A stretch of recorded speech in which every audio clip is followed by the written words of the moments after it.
We get a call regarding a unattended backpack. I was on my hands and knees, and I can hear the ticking of a clock. It's a bomb. That launched one of the most extensive fugitive investigations in the FBI's history. Time is of the essence. People are dying.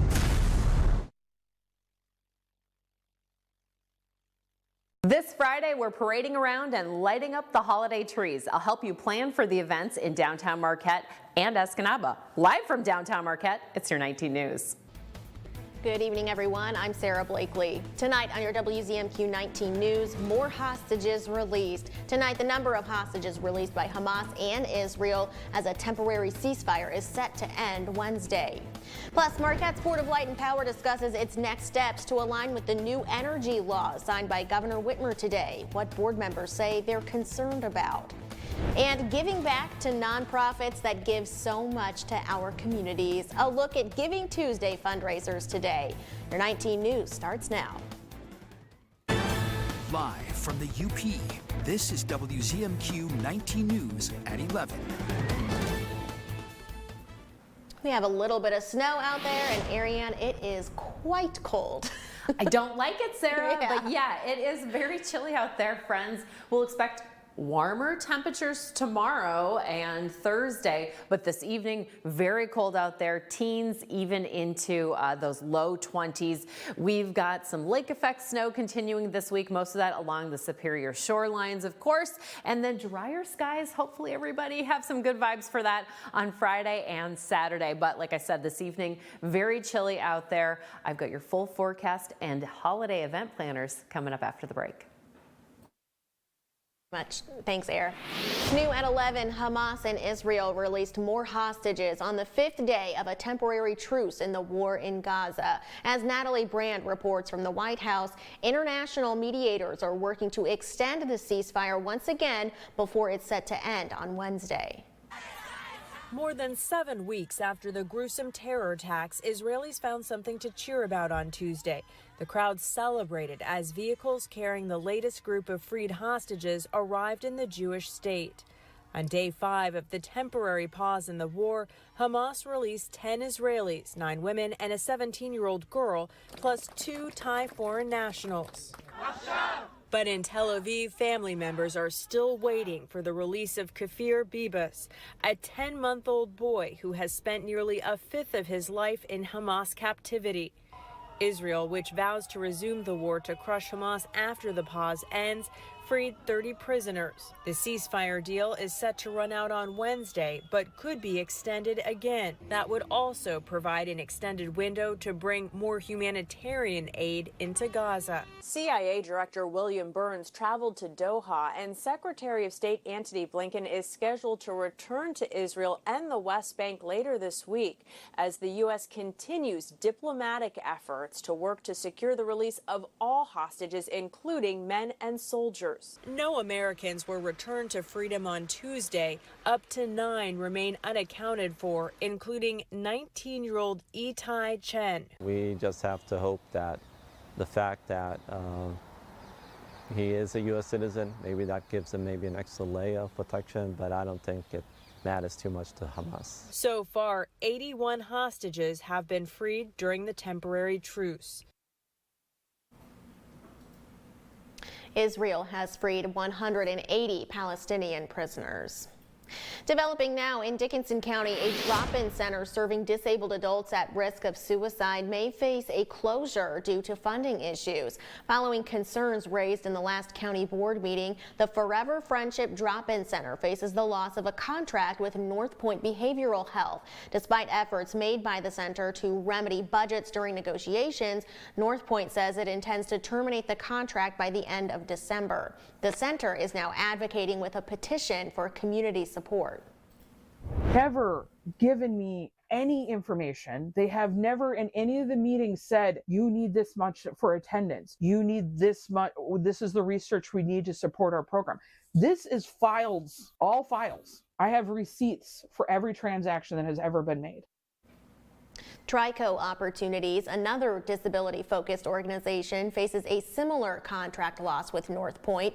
The next board meeting for North Point is scheduled for December 7th. We will continue to follow this developing story. Michigan's energy landscape is about to undergo major changes in the next 2 decades with new clean energy laws now on the books. Governor Whitmer signed some of the most progressive energy legislation in the country into law today. The laws aim to move the state to 100% carbon-free energy by 2040 and generate 50% of the state's energy from renewable sources by 2030. The bills passed through the legislature mostly down party lines.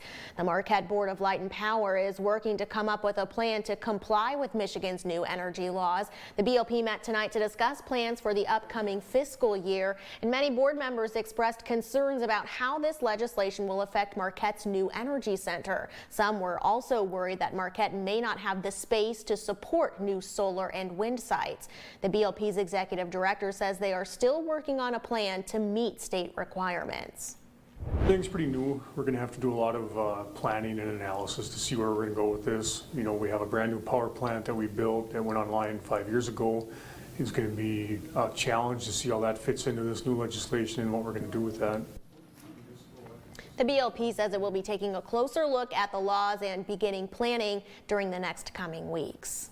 Governor Whitmer also signed 2 laws recently that will make changes to teacher evaluation systems. The laws will change the frequency of teacher evaluations for educators who have received consistent positive ratings, allow schools to set individual student growth standards, give educators due process when it comes to their reviews, and adjust the criteria being addressed by annual reviews. Governor Whitmer says the laws will help educators spend more time teaching students the fundamentals that they need to succeed.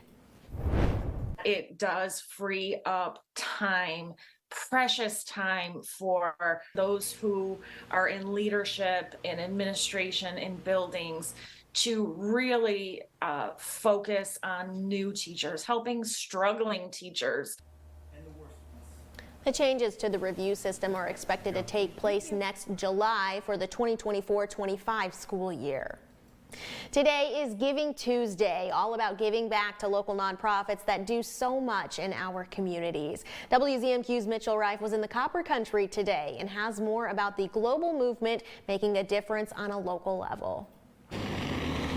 Around this time of year, snow may be filling the streets as we settle into our yearly UP cold, but this annual event that makes its mark in November continues with the warmth of generosity, Giving Tuesday. Yearly, the Copper Shores Community Health Foundation takes donations for Giving Tuesday through the month of November. Each donation given on Giving Tuesday through the foundation has a $250,000 match. Last year's donations brought in around $650,000, and this year's ending amount was nearly $800,000. It's been more than $3 million now has gone into our community over the last 7 years through Giving Tuesday, which is incredible. But what I find, and what you're seeing here at the mall today, is that Giving Tuesday is a lot more about the community. Donations are heading towards organizations like Baraga County Shelter Homes, 31 Backpacks, and Big Brothers Big Sisters, who are able to use the funds to keep their mentoring programs going. We match volunteers to children on a one-to-one basis. Through that relationship that we support all along, we help to put kids in touch with their potential.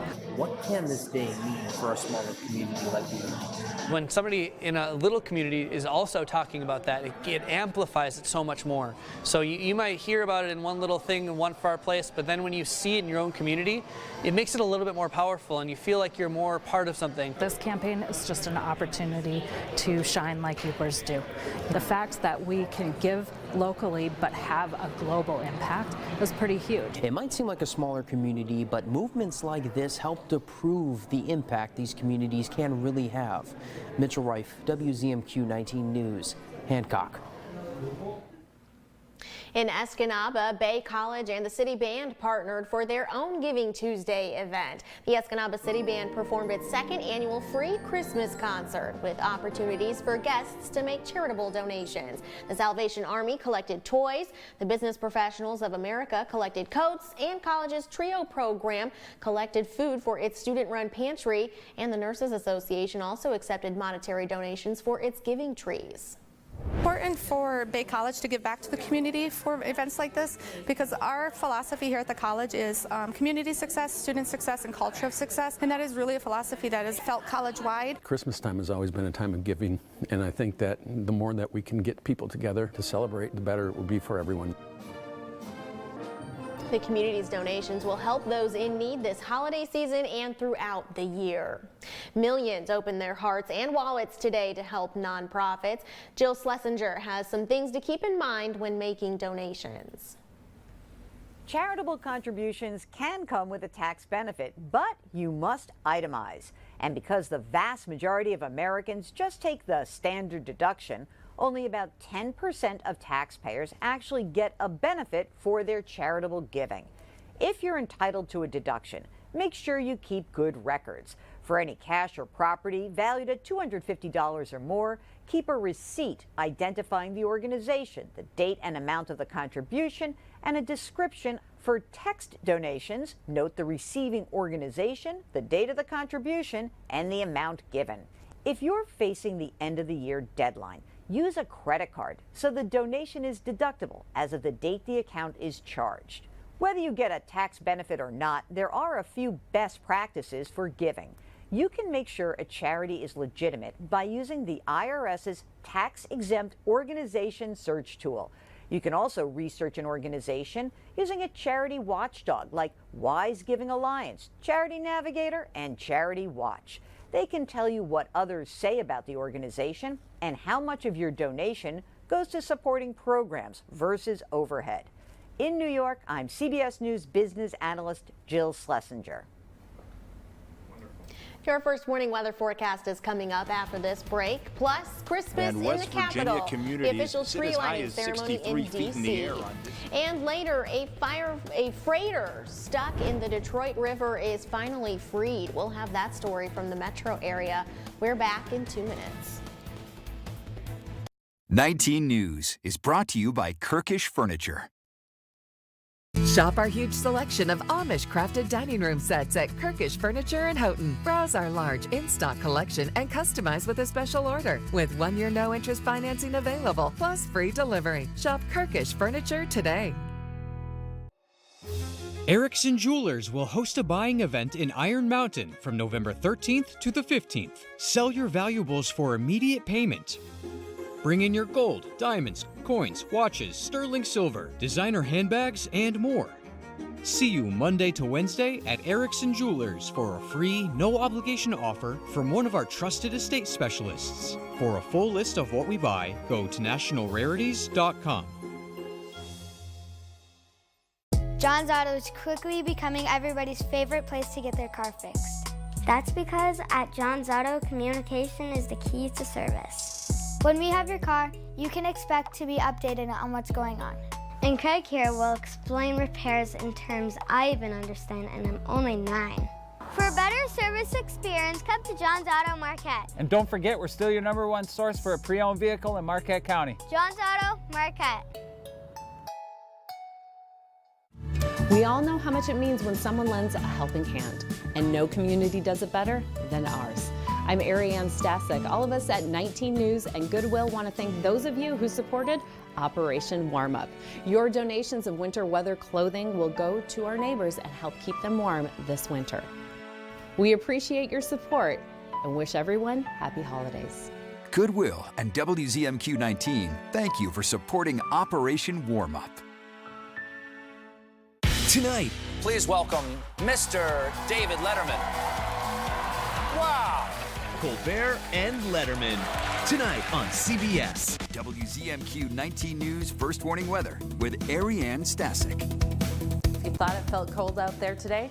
It was. We saw 20 degrees out at the National Weather Service just outside of Marquette here for that high, and that low 13 way better than that record there of -8. Forget that. No thank you. Right now we've got southerly winds. We'll see these change direction overnight into tomorrow, mostly coming out of the west end of the country. The temps right now in the 20s. We're going to expect those temperatures to stick around in the mid-teens, even up to 25 degrees this evening, but expect very bitter cold conditions out there. We're expecting warmer temperatures on Wednesday and Thursday in that 30-degree range. I know I use warmer lightly, and then the lows 20 to 30 degrees. A lot more sunshine is expected on our Friday, maybe even Saturday. Hopefully no snow showers on the forecast, but as you can see, we've been pretty busy here in the UP this evening. Taking a look at our radar right now, we've got a lot of snow showers in the central portions, which is what we were forecasting. We'll see that take its route towards the east there, and in the morning maybe some flurries, most of that along our coastline, especially over here in the east and the Keweenaw Peninsula. That's where the majority of the activity and snowfall will be accumulating, maybe 2 to 3 inches in that Keweenaw Peninsula, and then again over here in basically Alger and North Schoolcraft counties. 9 a.m. another round of snow showers moving in, and like I said, we'll expect things to kind of dry out there for the evening, partly to mostly cloudy skies for our Thursday night. And taking a look at snowfall across the UP, the averages at the moment, yes, like we've talked about, a lot of accumulations over here in Alger and North Schoolcraft County, as well as Luce County. Even Sault Ste. Marie, they had about 15 inches over the past 24 hours. Earlier this evening, I should say. Wednesday morning, you'll expect maybe 1.5 inches there in Munising, and then a little bit more in the afternoon, again along that northeast shoreline. Friday, we've got 2 events going on in Marquette and Escanaba. We're going to focus on Escanaba right now for their annual Christmas parade. Sarah has mentioned that starts at 6 o'clock, which I believe is different than last year. Family friendly. There's some hot chocolate there for you, which you're probably going to want because look at those temperatures. They're going to be in that 30-degree range, but no snow showers in the forecast as of right now. Just make sure you bundle up, stay extra warm for that event. Taking a look at our 7-day for Marquette, some flurries continuing. Will dry up on our Friday, which we also have a parade and tree lighting event there for the evening. I've got details on that coming up in about 15. Dry conditions expected on Saturday, and then Sunday, maybe those flurries returning. Yes, the City of Escanaba's annual Christmas parade is this Friday, but the DDA wants attendees to be aware of some important changes for this year. The parade's usual start time will be an hour earlier, now at 6 p.m. Rather than the traditional route, the parade will begin at City Hall and lead to the marketplace, and that's where Santa will sit with kids and ask what they want for Christmas. The DDA director says the early start time and slightly shorter route will allow even more of the community to come together and enjoy the parade. The lineup for the Christmas parade begins at 5 p.m. It's a bit brighter on Capitol Hill tonight after a very festive holiday tradition. WZMQ's Washington, D.C. correspondent Brennan Scanlon was at the annual Christmas tree lighting ceremony earlier this evening and has more from our nation's capital.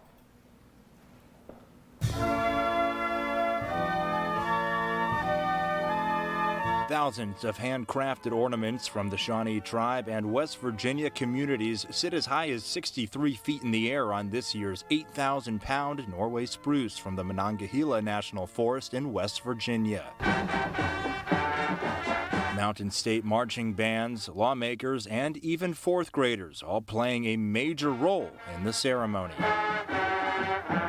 It goes without saying, this year's Christmas tree is all about West Virginia. This is a big time for West Virginia, for us to be able to have the tree for a people's tree for here at the Capitol. Each year, one student winner out of hundreds of applicants has the distinct honor of reading their winning essay in front of the Capitol tree before lighting it. The biggest reason I love West Virginia's forests and public lands is because they allow me to spend time with my family. This year's winner was fourth grader Ethan Reese from Beverly Elementary Elementary School. I'm excited that the Capitol Christmas tree is from the forest where I love to explore, and I know my great-great-grandfather would be so happy that almost 100 years later, our beautiful Monongahela Hill National Forest and other state lands have kept endlessly wild and wonderful. Ethan read his essay to hundreds alongside House Speaker Mike Johnson before counting down 3, 2, 1.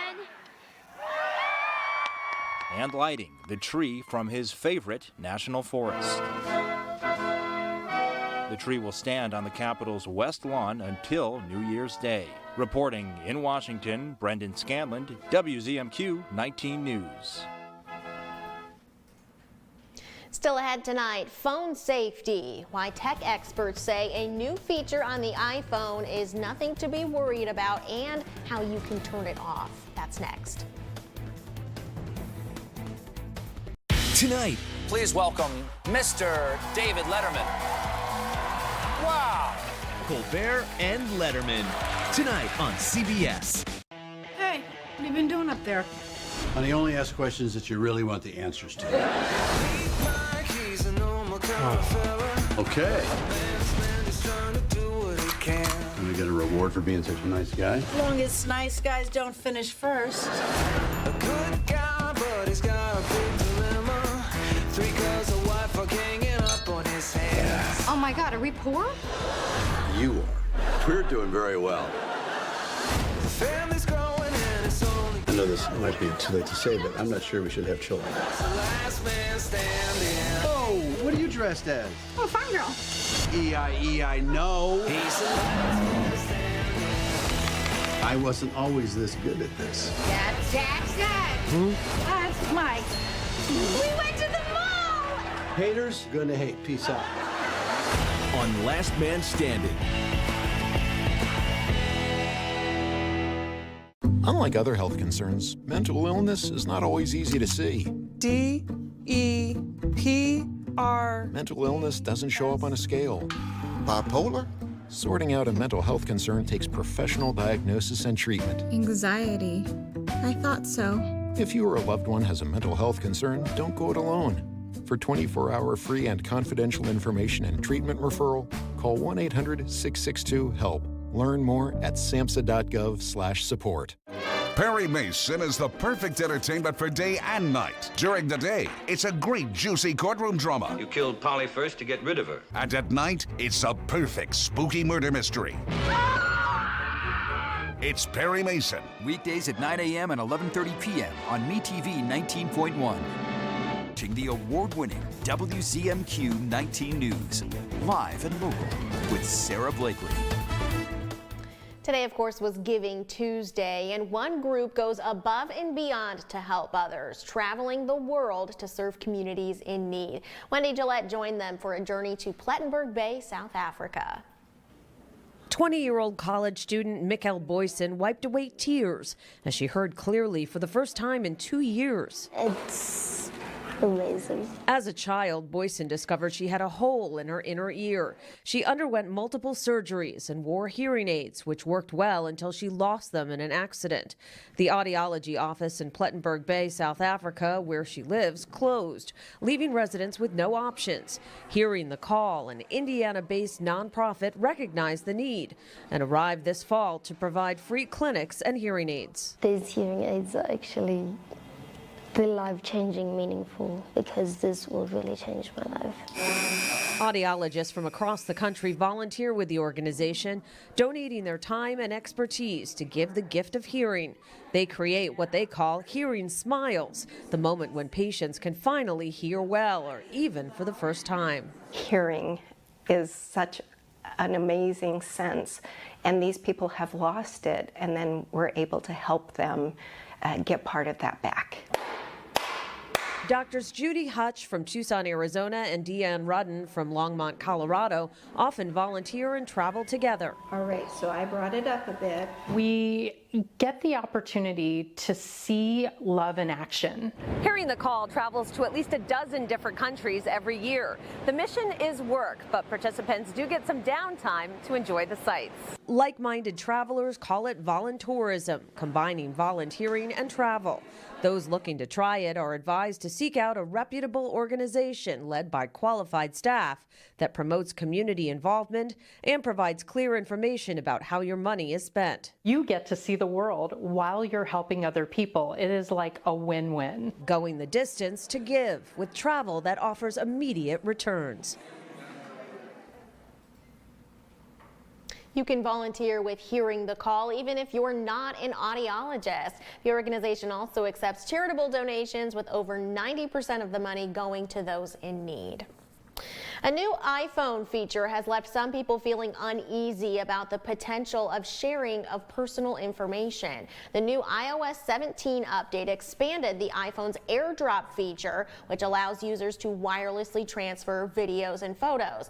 The new Name Drop makes it possible for iPhone users to pass contact information by being near each other. But tech experts say this new feature is nothing to be concerned about.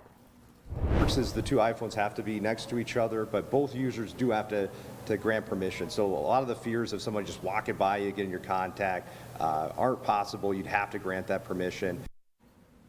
If you want to turn off the Name Drop feature, it can be done in the Settings app on your iPhone. Just go to the AirDrop tab under General and turn off the Bringing Devices Together box. Escanaba's Boniface Arts Center is celebrating 3 decades of an exhibit showcasing Upper Peninsula artists. Northern Exposure 30 includes a wide range of art styles and media, including painting, ceramics, tapestry, and digital art. Each piece was selected by a juror, and local sponsors awarded prizes to several artists. The gallery director says Northern Exposure is a collection of the current art scene throughout the entire UP and displays the wealth of creativity in the region. Many artists actually making artwork specifically to try to enter for Northern Exposure. We get to watch the artists grow in their styles or surprise us and submit something completely different. We're excited to be able to expose these artists to other artists, but also to the community. Northern Exposure 30 is free to view at the Boniface now through December 28th. The U.S. Coast Guard freed a freighter that was stuck in the Detroit River. The 623-foot Barbaro G ran aground Monday morning. The freighter is carrying around 21,000 tons of wheat headed to Italy. It ran aground just outside the Belle Isle anchorage. And it turns out 3 was the lucky number for a freighter stuck in the Detroit River. That's how many tugboats it took to free the cargo ship this afternoon. Andres Gutierrez went to the Detroit riverfront where dozens from across the metro showed up to watch that operation unfold. For more than 30 hours, this Portuguese freighter was part of the Detroit skyline. You see it, what do you think? Astounding. People have worse days than me. The Barbaro G, carrying 21,000 tons of wheat from Canada to Italy, ran aground Monday after its bow thrusters failed. There wasn't any damage to the ship, people, or environment. They got to have a little bit more control on what they're doing, you know. All day yesterday, the Coast Guard was working with the salvage team and doing calculations as to how much power and how many tugs are needed to free the vessel. It's what they did after another cargo ship got stuck in the St. Clair River earlier this month. The Coast Guard told reporters there aren't any similarities between the two groundings.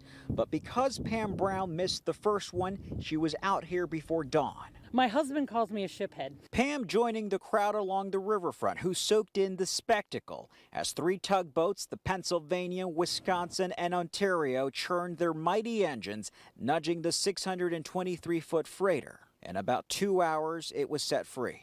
I didn't think it was going to move. I was watching it. I'm like, it ain't going nowhere. And then all of a sudden, it started moving. So I think it's kind of cool. I'm glad I waited 6 hours for it.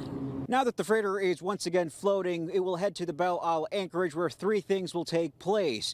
A third party will come in to determine whether the ship can continue its journey to its final destination. The U.S. Coast Guard will get on board to determine what caused the grounding, and the crew that was on the bridge at the time of the grounding will go onshore to get a chemical test, which I'm told is standard procedure. Well, it is quite cold tonight, but we have a warmer-ish day tomorrow. Air has the outlook next. Do you hate throwing away food that's gone bad? Does your pantry look like a bad disaster? What if you could keep your food as fresh as the day you bought it and vacuum seal any ingredient? Eric Thies here with my new portable, powerful PowerXL Duo NutriSealer. This incredible breakthrough in technology can savor any flavor while it seals in the freshness. What's the secret? The Duo NutriSealer will remove all the air. Once all the air is removed, the air pressure detection system is automatically activated and seals your bag tight. And it's the only patented handheld sealer that creates double seals. The Duo has a floating hinge and a built-in slicer to make bags of any size. You can even seal through liquid. Don't let its small, compact size fool you. With just one touch of a button, the Duo seals any bag, and it will stay bonded until you open it, guaranteed. The Duo NutriSealer locks in nutrients and freshness, so you can keep your food 5 times longer. Prep and freeze delicious meals, or buy wholesale and seal individual packs and save up to 60%. Our bags are BPA free, microwave safe, and will never leach. Now put the power of the Duo NutriSealer in your hands for only 3 payments of $33.33. And it comes with a 1-year VIP guarantee protection plan. And we're also going to give you Eric's recipe book. It includes recipes for marinades in minutes for super delicious meals. And we're still not done. Order now and you'll receive an entire year's worth of bags. That's a $50 value, yours free. Call or go online and we'll also include free shipping. There's still more. When you buy one NutriSealer, you can get one for free. Just pay separate processing and handling. Lock in the flavor and freshness for yourself and share in the savings with a friend. You can get it all. 2 PowerXL Duo NutriSealers, 2 recipe books, 2 years worth of bags, VIP protection plan, and free shipping. A $400 value, yours today for only 3 easy payments of $33.33.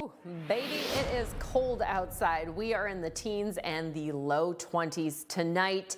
Make sure you are bundled up for your morning. It's going to be chilly out there in that 20-degree range, but then warming up, if you will, to those mid-30s by noon with some chances of flurries again. A lot of that in the Upper Peninsula and even over on that northeast coast of the UP here. And then we have the Winter Snow Fun Holiday Parade and Tree Lighting Ceremony happening in downtown Marquette on Friday.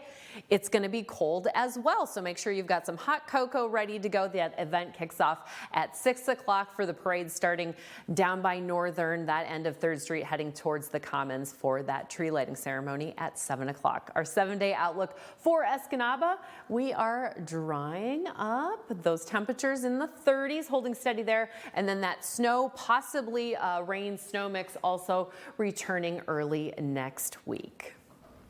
Finally tonight, in honor of the 20th anniversary of the popular Christmas movie Elf, you can now have Buddy's famous spaghetti dinner. HelloFresh is re-releasing the syrupy, candy-topped spaghetti dish as created by Buddy the Elf. The kit features Colavita spaghetti along with an array of sweet toppings like maple syrup, chocolate syrup, marshmallows, chocolate nonpareil candies, and chocolate frosted pastries, Pop-Tarts, all of which can be enjoyed with or without utensils. You can purchase the kits through HelloFresh starting December 4th at $29.99 for 2 servings.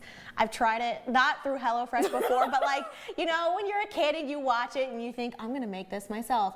It is something that I've eaten before. How did that work out for you? Did your dentist like it, or did your tummy like it? My tummy did not like it. It was just weird.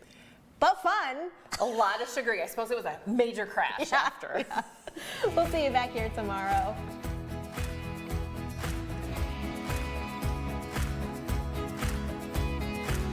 The wait is over. England Furniture's quick shipping is back at Kirkish Furniture. Choose your style and fabric and receive your furniture in as little as 30 days. Browse our in-stock selection or let our staff help you customize the perfect sofa or chair. Plus 1 year free financing and free delivery. I'm Emilio Colon. Come with me on a journey to discover the historic town squares of Ponce and Old San Juan.